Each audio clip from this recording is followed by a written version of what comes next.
ចាសួស្តីបងប្អូនទាំងអស់គ្នាថ្ងៃនេះអ្នកគ្រូបង្ហាញពីការអានមេរៀននៅក្នុងសៀវភៅចំនួនភាសាខ្មែរថ្នាក់ទី1ភាគ1មេរៀនស្ពានទី1ស្រៈនិស័យស្រៈអូការស្គាល់សូរអក្សរថ្មីពាក្យដូមានសូរចុងអូពាក្យចុះមានសូរចុងអូ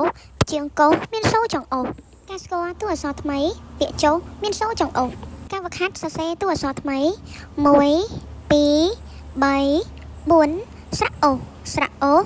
ស្រៈអូស្រៈអូការអានព្យាង្គនៅក្នុងតារាងទី1ជួរឆើកអូកោខអូខោចអូចោឆអូឆោការអានព្យាង្គនៅក្នុងតារាងទី2ជួរដេកកអាកាកអេកេកអីកៃកអឺកកអឺកកអូកកអូកោកអ៊ូគួកអាកាកអឺគឺកអ៊ីគៀកអេកេកអែកែកអៃកៃកអោកោក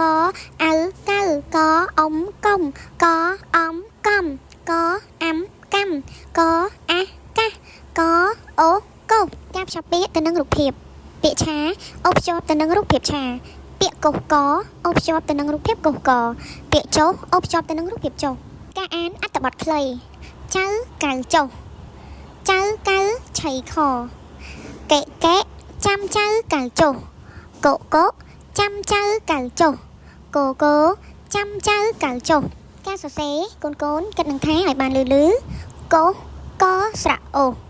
ខខស្រៈអូចុះចស្រៈអូឆោឆ